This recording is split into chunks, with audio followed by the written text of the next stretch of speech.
So it is about something which is changing our behavior and taking us away from that originalness of ourselves, from that being me is not possible if we are not becoming aware about the stealing.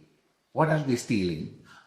We are stealing identities, if we realize, knowingly and unknowingly.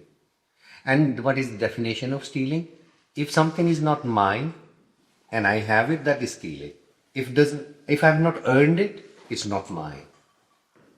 If I have not owned it, it's not mine. So stealing identities, knowingly and unknowingly. We go and watch a movie. There is a very nice character which we connect with, and we try to become a little bit of that. There is someone talking about this pair of jeans I'm wearing, it's very cool and nice. That's how the fashion changing. You were very happy with the jeans you were wearing so far until the other type of jeans is available and visible everywhere, in the social media, in the media, in the environment. And you also start to feel like, I feel incomplete until I have that same jeans, even if it is not really making me comfortable. Someone has given you something, or someone has shown this I have, and you also acquire it. In a way, the jeans is yours because you got it. But actually it's not yours because you don't feel comfortable in it. Probably. I remember myself. I'm wearing a jeans and it's very nice, tight jeans, but when I come home, I'm so happy to take it off. I had to go in my shorts. That was the sign that, oh, thank God, I feel home. You have that feeling? That was not mine, that means. I'm trying to take a little bit of this and I take a little bit of that character invisibly. I'm picking up things. So I'm not picking up things from supermarket, physical things, but I'm picking up these things from somewhere. I'm a little bit of this and a little bit of that. And you become something which you are. You become something, but not you. The combination which you are carrying is a combination of everything. But you are just burying that original you which is underneath. And society gives you that. And we also, as practicing non-stealing, we are also become careful about what we are tempting other people to become, or imposing sometimes. That also we need to become careful. But here I would suggest only that stay with your own self. Try and look what is not you. That jeans, if it is bothering you, drop it.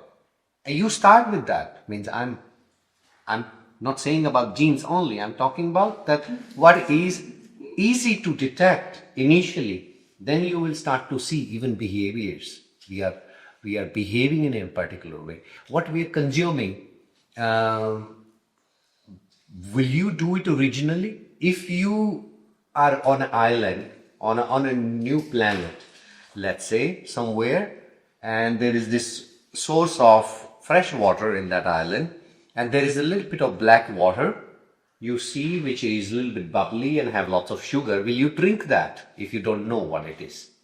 If you remove all that ideas about that, will you drink that? Or will you drink the water from that fresh source of water, which is very, very pure, right?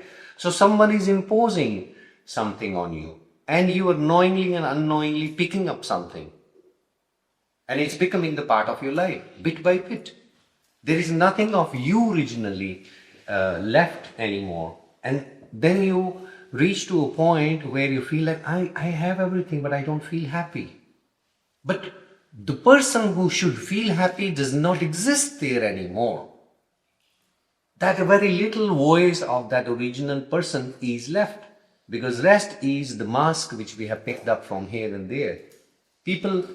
There was a survey done that at least 80% of the people on this planet feel that they are not on the place they belong to. A pilot who was supposed to be a pilot painting the walls of people. Someone who wanted to be an artist is doing surgeries, you know, and how that happens, as I gave yesterday also this example that, oh, you will become this, or I think you will become that. No one is talking about that. Firstly, we should not even talk about becoming. You are already. You are who you are. So we have to undo it. Now that what is done, it's unconscious, and we are not in that uncomfortable feeling towards those people who are giving these ideas unconsciously. Now is the time to undo that. What is not you? In every small thing, you start to observe that what is not you, you go out. What is left then? What is left is what is you. What does not belong to you, you drop it. Whether it is a particular way of living, whether it is an event you are organizing, or an event you are going in with the people you are sitting on on the table. If you don't feel you, then don't sit on that table. Then you will find your type of people. Why do you feel very comfortable with your friends? If they are really the friends, then you can be who you are. If you feel someone is coming and you need to change what you're wearing, that means they are not your friend. That may be a network. Because when my friend will come, when we were growing, they will just barge in my door. They will not even press the bell. They know where the key was and how to open it. That much of that openness they have, it's like a merge of originality with your friends, basically. And then it stops to happen, that the invisible walls start to take place, and the connection is lost. Connection is actually lost with them, and connection is lost with your own self at the same time. You're not you anymore. You're sitting on a table, your back is breaking probably, you need to go and do something else, and you're showing up. The showing up to become someone else is a stealing of certain sort. It's a stealing of, you're supposed to do this. Someone gave you that idea. It was not yours, so you have it now. That is stealing. You're supposed to be like this. So I gave you example of yesterday was the tie. I really feel choked when I used to wear that tie. So what can I do on this planet that I am not going to wear this tie anymore? Oh, you can do this job, but you have to wear a tie. I'm sorry. I will, as a marketing guy, when I was working in my company, I had to wear the tie in the beginning, but later on I worked with efficiency. I will produce the result what the whole team would not produce. Now when my boss comes to me, he says, where is your tie? I said, I'm not going to wear the tie anymore. Why not? It's the culture here. I said, sir, you hired me to create this result. I'm creating what other 10 people are not creating. So that I ensure that you will have the results. Your objective will be achieved, but I will not wear the tie. You want me to resign? I will resign. No. It's okay. I will talk to the senior boss. They let me be who I was. I continued my job. And in fact, on that, here it is not, I'm putting my terms here. I am just trying to be me here. And that I'm clear about. I'm not in order to bully someone to unnecessarily, unneededly. If I was okay with the tie, then I was probably okay. Like, actually, I like it. I look good. And I feel that I'm settled in that suit, and it gives me a particular temperament, and which probably gives temperament to so many people. Like, they feel good, like, now I look like a real executive. I feel I be the character. And I perform better than I perform in a jeans or t-shirt. I feel I'm performing. Then it's different. So it's not about whether the jeans probably is really, there was a time when I felt good in that jeans, when I felt like it's kind of keeping my legs even more compact and tight, but later probably I didn't. Whenever that time is, I am going to choose here. No one is going to suggest and impose on the things, and I'm not going to pick up because I need to be, I have this fear of missing out on something. So whether it's Coca-Cola, which I also drink Coca-Cola,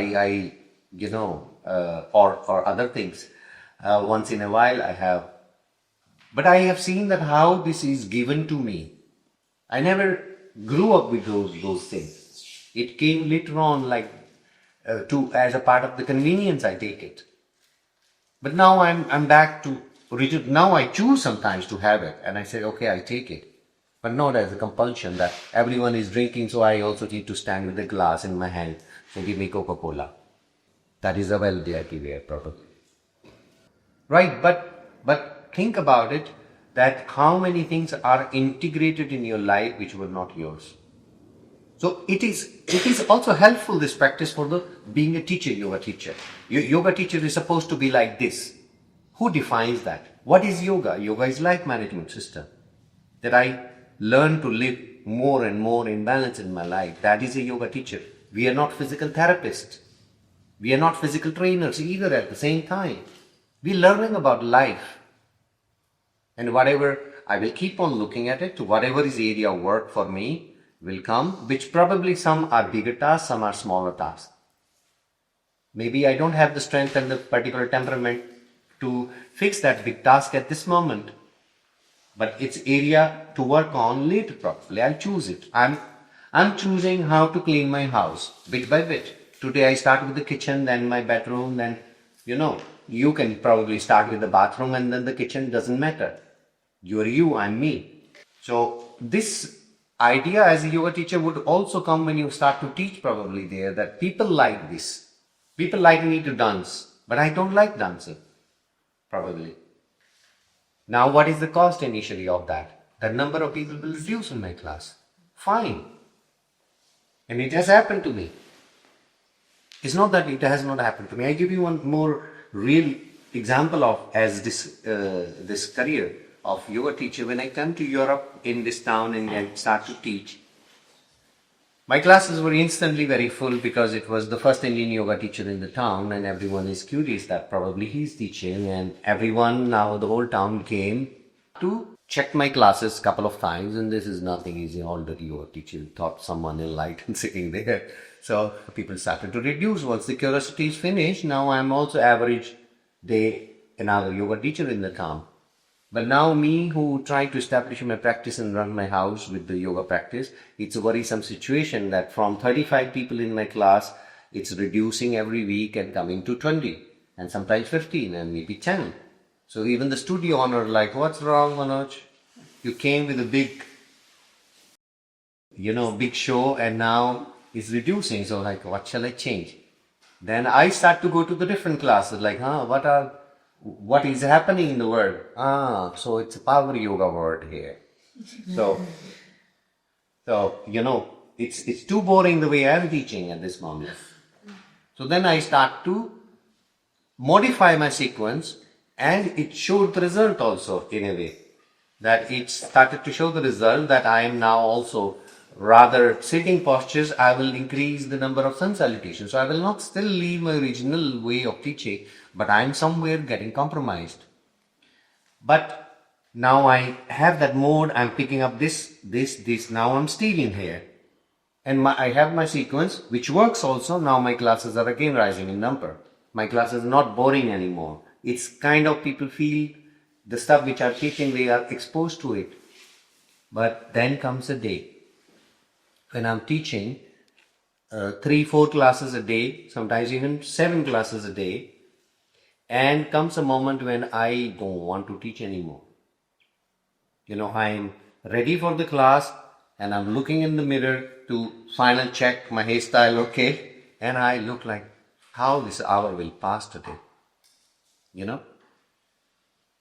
and I feel like, wow, I loved teaching yoga, I loved doing yoga, and I am today feeling, this question comes, how this hour is going to pass today? Why is that? I don't feel myself anymore. I am teaching. It's not me who is teaching. It's not my style. I have this fake motivation like, stay there. I don't stay myself in that posture. And my whole body reacts to this new way of doing things. I said, no, I will teach in what I believe in.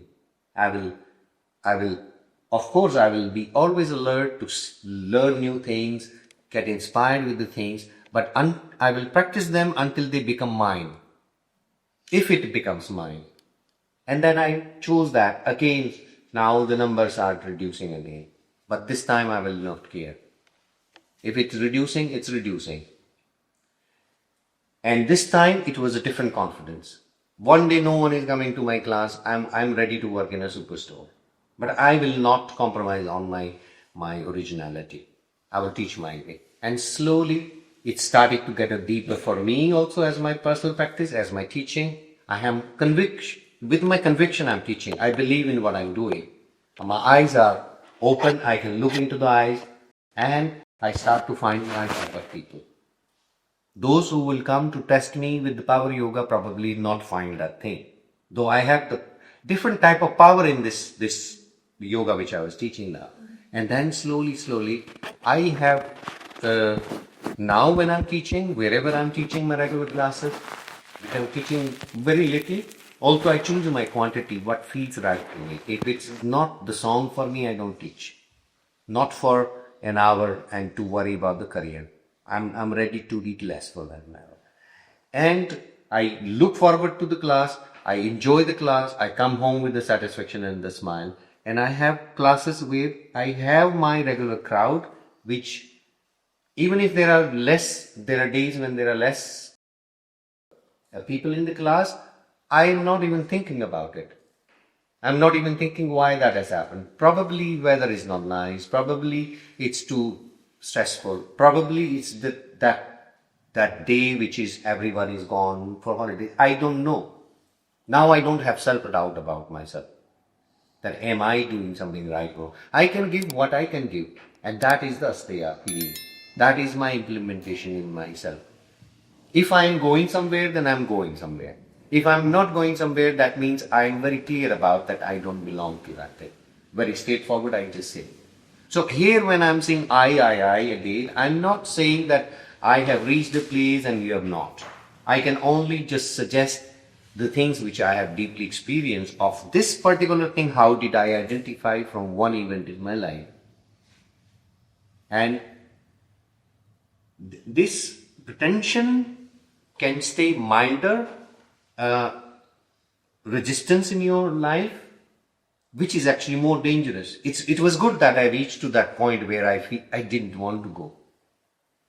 It was not because of my overwork. I can overwork and go satisfied at home and I fall on my bed, on my couch and sleep. The tiredness can come with it. But my emotional being is not getting tired with that. My physical being is tired. That can be, it's a healthy tiredness. Whenever I have a chance, I sleep, I recover, and I'm back in business. Emotionally, that is more important because emotionally getting tired will tire your mind and tire your body later on and it will get blocked. So Asteya is that thing of the quest in order to drop all what you are not. Is simple as that. In physical material, in subtler things and in temperament, wherever you can spot anything which is not you, drop it. So also go milder, go slower, go easier. So it can be your furniture, whether it's a designer couch but not comfortable. You know what I mean? And there are some stools which are very beautiful, elegant looking, but when you sit, you're not really comfortable. But maybe a cheap plastic chair from somewhere probably is more comfortable. Right? So that is your feeling like what is the objective? Why this thing is there in my life? Why this person is there in my life for that matter? Why these events are there in my life? Why I carry those things? Why am I reading what I'm reading? And that kind of questioning is just there. That's it.